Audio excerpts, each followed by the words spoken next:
नमस्कार, मैं लाजवंती पारवानी GWPC अजमेर से। इस लेक्चर में मैं आपको EL 310 यानी मैनेजमेंट एंड एंटरप्रेन्योरशिप सब्जेक्ट के कुछ मल्टीपल चॉइस क्वेश्चंस को डिस्कस करूँगी, जिससे कि आपको और ना कुछ चीज़ें जो आपकी पढ़ी हुई हैं वो भी क्लियर होती जाएंगी। तो हम आगे बढ़ते हैं। फर्स्ट क्वेश्चन है कि in what order do managers typically perform the managerial functions. तो इसका ना इस क्वेश्चन में ना जो आप देखेंगे कि अलग अलग ऑप्शंस दिए गए हैं। इस क्वेश्चन का मतलब है कि इनमें से कौन सा ऑर्डर सही है, मतलब जिसमें कि ये ना मैनेजमेंट के फंक्शंस किए जाते हैं। हमने देखा है कि ना डिफरेंट टाइप्स ऑफ फंक्शंस हमने पढ़े ही हैं मैनेजमेंट के। तो हमने देखा है कि सबसे पहले क्या किया जाता है, प्लानिंग की जाती है, फिर ऑर्गेनाइजिंग का काम किया जाता है, फिर उसके बाद लीडिंग का काम किया जाता है, और उसके बाद ही कंट्रोल, जो लीडर होता है वो कंट्रोलिंग करता है। तो ये जो मतलब ऐसे तो फंक्शंस बहुत सारे हैं इनके बीच बीच में, पर जो इनमें जो दिए हुए हैं ऑर्गेनाइजिंग, प्लानिंग, कंट्रोलिंग और लीडिंग, इनमें जो सीक्वेंस रहेगा उसका जो आंसर रहेगा, उसमें उसका आंसर रहेगा ये सी वाला, जो कि है planning, organising, leading then controlling. Okay, तो इसका आंसर है सी। नेक्स्ट क्वेश्चन है कि what is Frank Gilbert's work most noted for. तो इसका आंसर है, देखिए, ए है वर्किंग कंडीशन, बी है time and motion studies, C है वर्क साइकोलॉजी, डी है work as a social setting. अब हमने देखा था कि जो गिलबर्ट ने है 14 थर्बलिंग्स दिए थे। तो उसने ये जब 14 थर्बलिंग्स दिए थे अलग अलग, कि भाई ये ना अगर कोई चीज़ रखनी है तो उसका ये साइन होगा, या कोई बैठा है रेस्ट में तो उसका ये साइन होगा। तो ये सब चीज़ें उसने साइन थर्बलिंग्स बनाने के लिए बहुत deeply time and motion study की थी। तो इसका आंसर होगा टाइम एंड मोशन स्टडी। ठीक है, अब हम आगे बढ़ते हैं। नेक्स्ट क्वेश्चन है कि which feature does not from one of the Fayol's 14 principle of management. अब ना हमने हेनरी फेयोल के 14 मैनेजमेंट के सिद्धांत पढ़े कि उसने 14 सिद्धांत दिए थे। ठीक है, तो उसमें हम देखते हैं पहला है एस्पिरिट डी कॉर्प्स, ये भी है ना उसके मैनेजमेंट का सिद्धांत। बी है इनिशिएटिव, ये भी उसके मैनेजमेंट का सिद्धांत है। सी है इंडिविजुअल, ये भी उसका मैनेजमेंट का सिद्धांत है। और डी है ऑर्डर, ये भी है। ठीक है, एक हमने पढ़ा था ना यूनिटी ऑफ ऑर्डर, तो ये भी उसका सिद्धांत है। तो इसका आंसर होगा ई, नन ऑफ द अबव, क्योंकि ये जो चारों दिए हुए हैं वो चारों के चारों उसके 14 प्रिंसिपल्स में इंक्लूडेड हैं। ठीक है, तो इसका आंसर होगा नन ऑफ द अबव। अब क्वेश्चन फोर्थ है कि what task does human resource management involve, यानी जो हमारा HR मैनेजमेंट डिपार्टमेंट होता है वो क्या काम में इन्वॉल्व होता है, कौन सा काम वो करता है। तो पहला उसका ऑप्शन है attracting employees to the organisation, B है रिक्रूटिंग एम्प्लॉयज़, सी है रिटेनिंग एम्प्लॉयज़, डी है ऑल ऑफ द अबव। तो इसका आंसर होगा डी, क्योंकि ये तीनों ही ना काम जो है वो HR मैनेजमेंट करता है। ठीक है, क्योंकि वो एम्प्लॉयज़ को भी ऑर्गेनाइजेशन की तरफ अट्रैक्ट करता है, और उनका रिक्रूटमेंट भी करता है, और उनको रखता है, और भी बहुत सारे फंक्शंस होते हैं।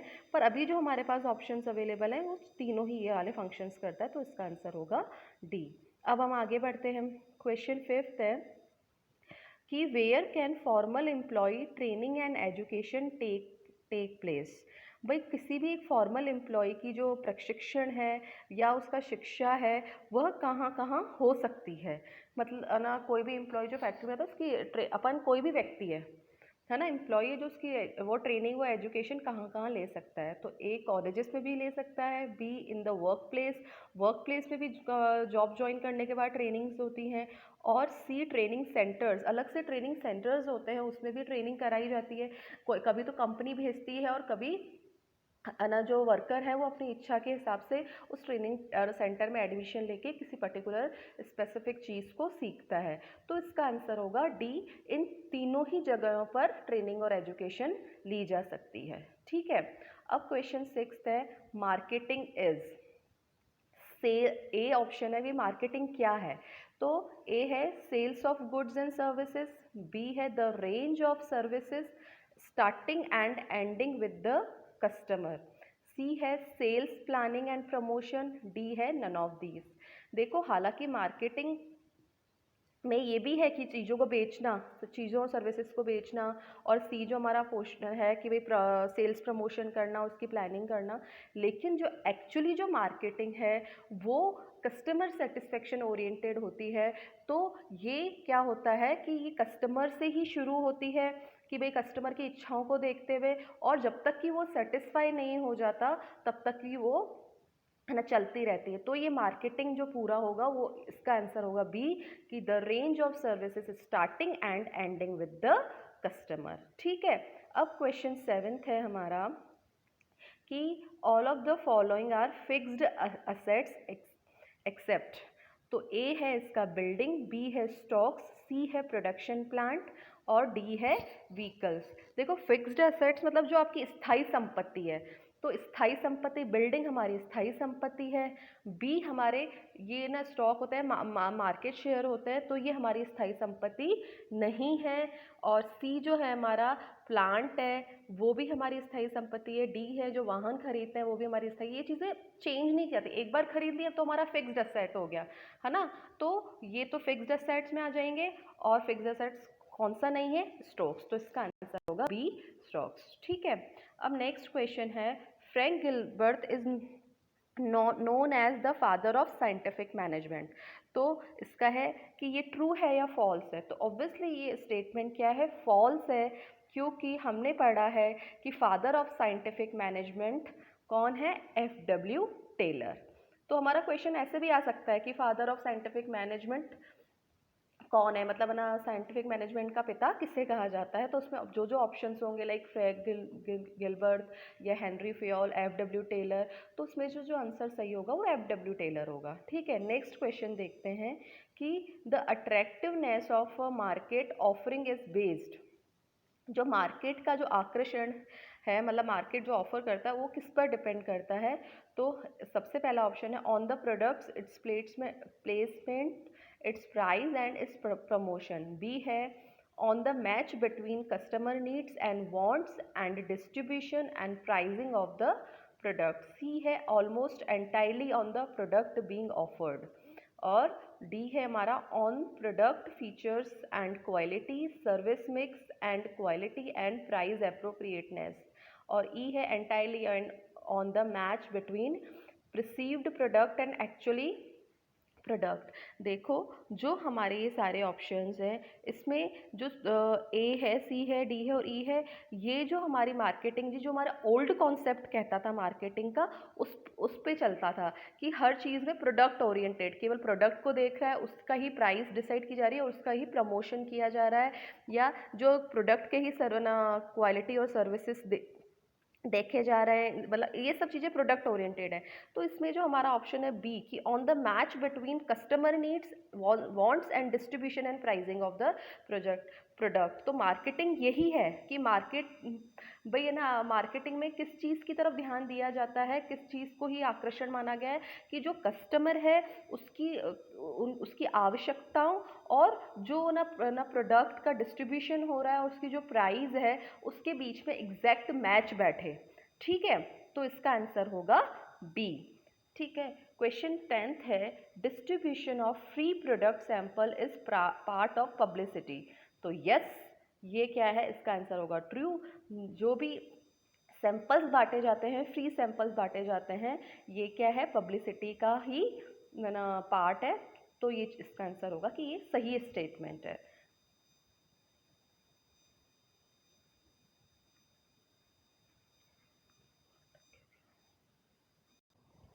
हम नेक्स्ट क्वेश्चन देखते हैं कि the organizational form that replaces individual authority at all level with group representation is।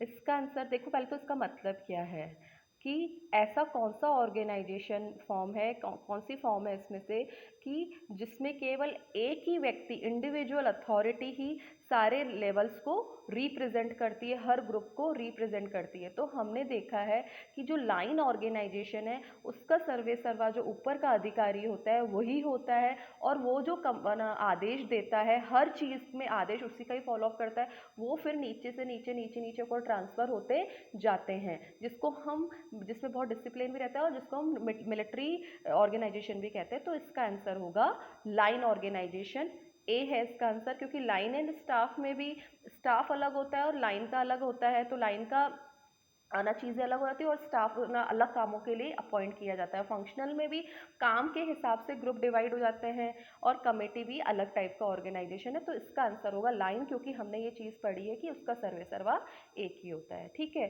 तो नेक्स्ट क्वेश्चन है कि dash is the right that is delegated to an individual or a department to control specific processes, practices, policies and other matters relating to activities undertaken by person in other departments।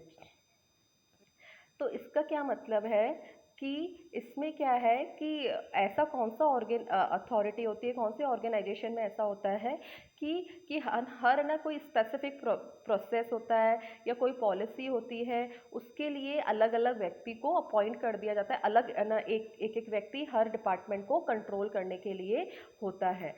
तो इसका answer होगा हमारा functional authority, कि उसमें अलग अलग function के हिसाब से, लाइक टेक्निकल काम है तो उसका ग्रुप अलग बन जाएगा और उसका एक व्यक्ति बना दिया जाएगा, और अगर कोई लॉ से रिलेटेड है ऐसा काम है तो उसका ग्रुप अलग बना दिया जाए और उसका अलग प्रमुख बना दिया जाएगा, उसके अंडर में उसके वर्कर काम करेंगे।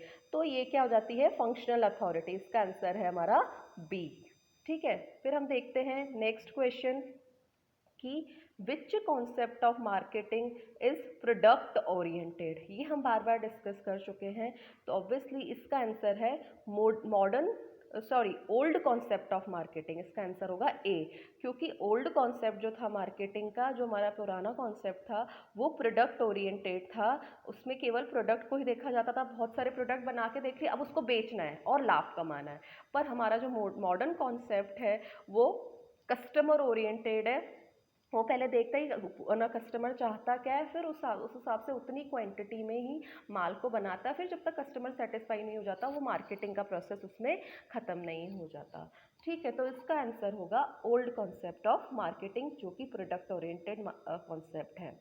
अब है नेक्स्ट क्वेश्चन है, marketing refers to the, first option है sale of product, B goods and services are exchange to each other, C है गुड्स डिस्ट्रीब्यूशन, डी है ऑल ऑफ दीज। तो मार्केटिंग में क्या है, ये सारी ही एक्टिविटीज़ आती हैं। प्रोडक्ट को बेचा भी जाता है, सर्विसेज और माल को एक्सचेंज भी किया जाता है, और माल का डिस्ट्रीब्यूशन भी किया, तो सारी ही चीज़ें इसमें आती है। तो इसका आंसर होगा डी। नेक्स्ट हम देखते हैं,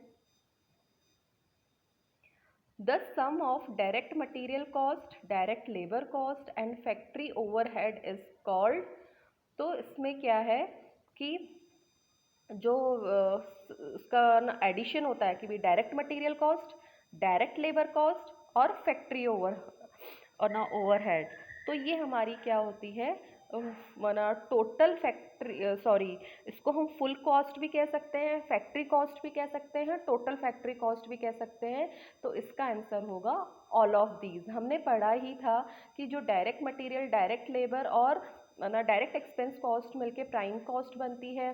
फिर प्राइम कॉस्ट में हम जो भी ना जो ओवरहेड्स होते हैं, कौन से एडमिनिस्ट्रेटिव, तो एडमिनिस्ट्रेशन कॉस्ट बन जाती है। फिर इन सबको मिला के जो कॉस्ट बनती है वो बनती है हमारी कॉस्ट ऑफ प्रोडक्शन। ठीक है, तो कॉस्ट ऑफ प्रोडक्शन है ना, जो कॉस्ट ऑफ प्रोडक्शन क्या हो जाती है हमारी, जो भी हमारे एडमिनिस्ट्रेटिव कॉस्ट होती है प्लस जो फैक्ट्री ओवरहेड्स होते हैं, ये सब जो मिला के हमारी फुल कॉस्ट हो जाती है, और इसी को हम टोटल फैक्ट्री कॉस्ट और फुल कॉस्ट कहते हैं। तो इसका आंसर होगा डी। ठीक है, फिर नेक्स्ट क्वेश्चन है कि the sum of direct material and direct labour cost is called. तो इसका आंसर होगा प्राइम कॉस्ट। ये हमने बहुत अच्छे से पढ़ा है कि direct material plus direct labour plus direct जो एक्सपेंसेस हैं, इन तीनों कॉस्ट को अगर हम ऐड करते हैं तो हमारा मूल लागत मिलती है, तो जिसको हम प्राइम कॉस्ट कहते हैं।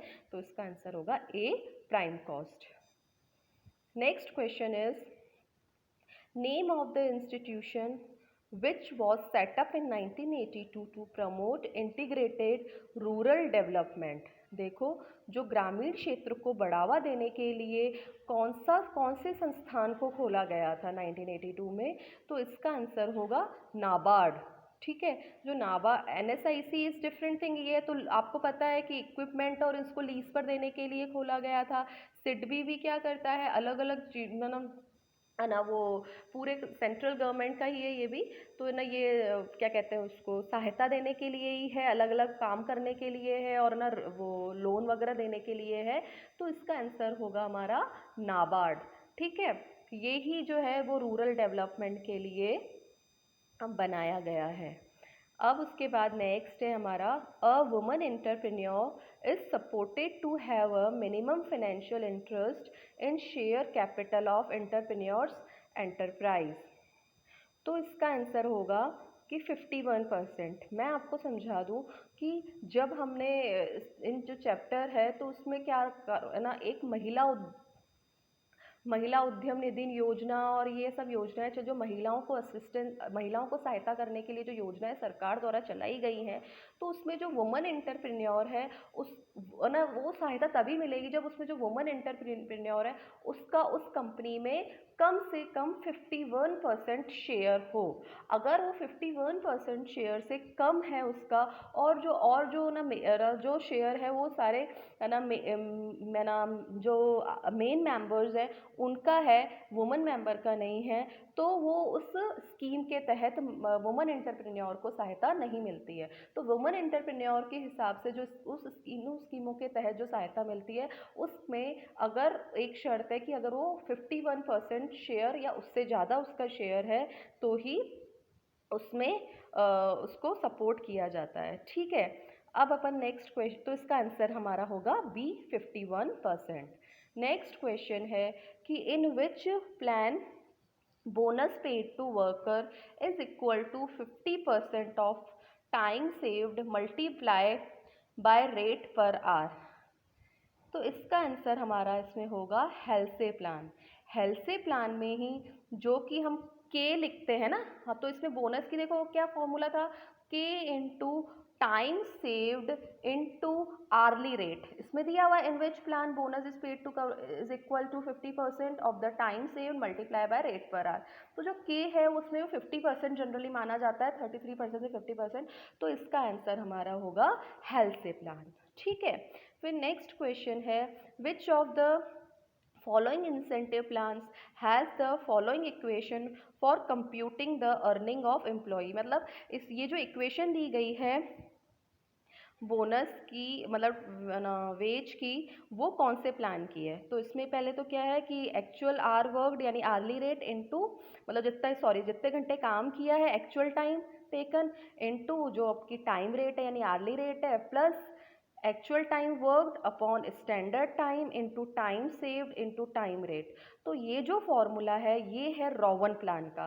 रोवन प्लान में हमने पढ़ा था कि जो बोनस है, बोनस होता है time saved divided by standard time into जितने actual time taken into hourly rate. तो ये वाला फॉर्मूला है बोनस का इसमें जो दिया गया है, तो ये इसका आंसर होगा Rowan incentive plan. Thank you.